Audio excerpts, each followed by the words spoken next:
तो hello guys, आज हम आ चुके हैं अपनी नई वीडियो में। टॉपिक लेके आए हैं फोर्स एंड प्रेशर। तो आज हम आपको शॉर्ट में बताएंगे फोर्स एंड प्रेशर होता है क्या, और आगे हम एक लॉन्ग वीडियो बनाएंगे, उसमें आपको न्यूटन का लॉ बाकी सब सिखाएंगे। तो आज हम शॉर्ट में समझते हैं फोर्स एंड प्रेशर। पहले समझिए फोर्स क्या होता है। तो फोर्स एक फिजिकल क्वांटिटी है। फोर्स एक क्या है, फिजिकल क्वांटिटी है जो कि औकात टेंड रखती है या कॉज करती है, कारण करती है कि अगर कोई ऑब्जेक्ट रेस्ट में है तो उसको मोशन में ला सकती है। हम लोग जब मोशन पे चर्चा कर रहे थे तो उसमें बताए थे कि अगर कोई चीज़ रेस्ट में है तो वो मोशन में आएगी, यानी उस पर एक्सटर्नल फोर्स लगा हुआ। उसी तरह फोर्स तो लगेगी तो कोई चीज़ रेस्ट से मोशन में आ सकती है, और फोर्स लगा के कोई चीज़ मोशन से रेस्ट में आ सकती है। और देखिए, और अगर आप सेकेंड लॉ पढ़े हैं न्यूटन का तो हम आगे वीडियो बनाएंगे, लेकिन अगर आप सेकेंड लॉ पढ़े हैं, सेकेंड लॉ ऑफ मोशन पढ़े हैं न्यूटन का सेकेंड लॉ, तो उसमें आप पढ़ेंगे F is equal to m into a होता है। तो यहाँ पे देखिए, आपको ये होता है मास और ये होता है एक्सिलरेशन।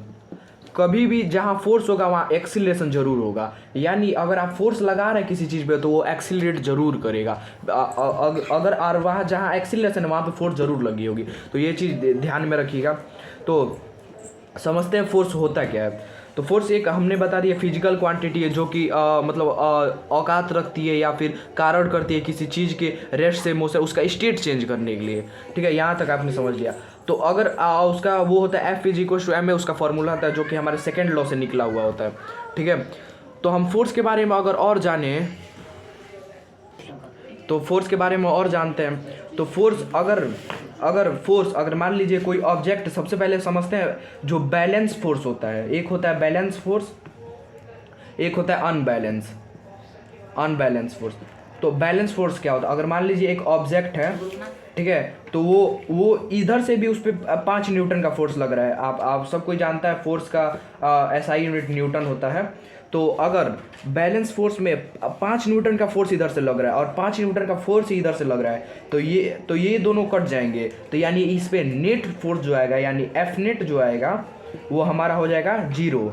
तो यानी इसमें ये जो है ना बैलेंस फोर्स का कंडीशन हो जाएगा। यानी ऐसा हो ना कि यहाँ पे फोर्स है ही नहीं, जहाँ पे फोर्स आपस में कट जाती है और वहाँ फोर्स 0 हो जाता है, यानी वहाँ फोर्स है ही नहीं, उसको हम बैलेंस फोर्स कहते हैं। उसी प्रकार इसमें अनबैलेंस में अगर कोई ऑब्जेक्ट है, इसमें इधर से अगर उस पर 10 न्यूटन का फोर्स लग रहा है और इधर से अगर उस पर 5 न्यूटन का फोर्स लग रहा है, तो हम अगर एफ नेट निकालें तो इसमें माइनस कर देते हैं। एफ नेट निकालें तो 10 न्यूटन माइनस 5 न्यूटन होता है, 5 न्यूटन। तो हमारा 5 न्यूटन बच जाता है। तो यहाँ पे ये अनबैलेंस का कंडीशन हो जाता है, क्योंकि यहाँ पे ये वाला चीज़ 0 नहीं हुआ, यहाँ पे 0 न्यूटन, ये वाला चीज़ 0, यहाँ पे 5, तो यहाँ पे अनबैलेंस फोर्स का कंडीशन होता है। तो हम समझते हैं कि कैसे किसी ऑब्जेक्ट के एक्सीलरेशन को कम कर सकते हैं, यानी वो रिटार्ड हो सकता है। तो कैसे वो रिटार्ड करती है, यानी रिटार्डेशन ये होता है कि एक्सीलरेशन जो हो माइनस में है तो उसको हम रिटार्डेशन बोलते हैं। तो हम समझते हैं कि रिटार्डेशन और एक्सीलरेशन होता क्या है। यहाँ पे R डाल देते हैं और यहाँ पे A डाल देते हैं। आप सपोज करिए कि ना कोई ऑब्जेक्ट है, वो इधर की तरफ मूव कर रहा है, यानी मोशन उसका इधर की तरफ, जो S है उसका वो राइट साइड है। ठीक है, और अगर आप उस पर फोर्स इस साइड लगा देते हैं, यानी जो F लगाते हैं वो उसके ऑपोजिट, वो उसके मोशन के ऑपोजिट साइड होता है, यानी जो उसका एक्सीलरेशन निकल के आएगा वो हमेशा माइनस में आएगा इस कंडीशन में। यानी वो कर क्या रही है, एक्सीलरेशन जब माइनस में आता है तो ये चेंज हो जाता है, किसमें, रिटार्डेशन इसको बोलते हैं।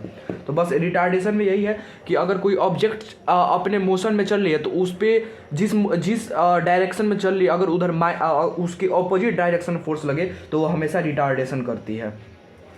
और एक्सीलरेशन समझते हैं। एक्सीलरेशन कब होगा, जब कोई ऑब्जेक्ट है वो एक डायरेक्शन में एस कर रही है, अपन एस यानी डिस्प्लेसमेंट या डिस्टेंस होता है, मतलब स्पीड से एक में चल रही है। ठीक है, तो उस पर उसी साइड फोर्स लगे, उसी साइड क्या हो, फोर्स लगे, तो हम ये कह सकते हैं कि ये एक्सीलरेट करेगी, यानी इसका मतलब हो जाएगा यहाँ पे इसका जो एक्सीलरेशन आएगा वो पॉजिटिव में आएगा, यानी इसका जो होगा स्पीड अप हो जाएगा।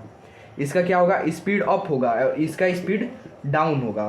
तो स्पीड डाउन होगा यानी एक्सीलरेशन माइनस में आएगा, और एक्सीलरेशन माइनस में आएगा तो वो रिटार्डेशन होगा। तो अब हम प्रेशर के बारे में समझेंगे। तो आइए प्रेशर के बारे में देखते हैं।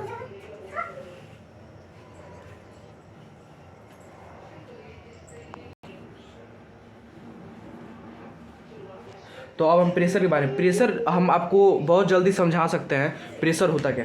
तो कोई भी एक मान लीजिए सरफेस है, तो उस पर जो परपेंडिकुलरली फोर्स लगता है, कोई भी एक सरफेस है उस पर अगर परपेंडिकुलरली फोर्स लग रहा है तो यानी वो प्रेशर कहते हैं उसको। अगर मान लीजिए ये है, हम इस पर अगर परपेंडिकुलरली फोर्स लगा रहे हैं यानी यहाँ पे 90 डिग्री का एंगल बन रहा है, तो यानी हम उसको प्रेशर बोल देते हैं। और प्रेशर एक होता है बायंट फोर्स, जो पानी, अगर मान लीजिए एक बकेट हम लेते हैं, हम बकेट ले लिए, अगर मान लीजिए एक हम बकेट ले लिए, ठीक है, उसमें पानी इस लेवल पर भर दिए, तो अगर पानी है तो पानी हर तरफ फोर्स लगाता है। आप ये जानते हैं जो फ्लूइड होता है वो भी फोर्स लगाता है, अपना फोर्स एग्जॉस्ट करता है। तो अगर एक फ्लूइड है वो हर तरफ फोर्स लगा रही है, इधर इधर हर तरफ, तो वो ऊपर भी फोर्स लगाएगी।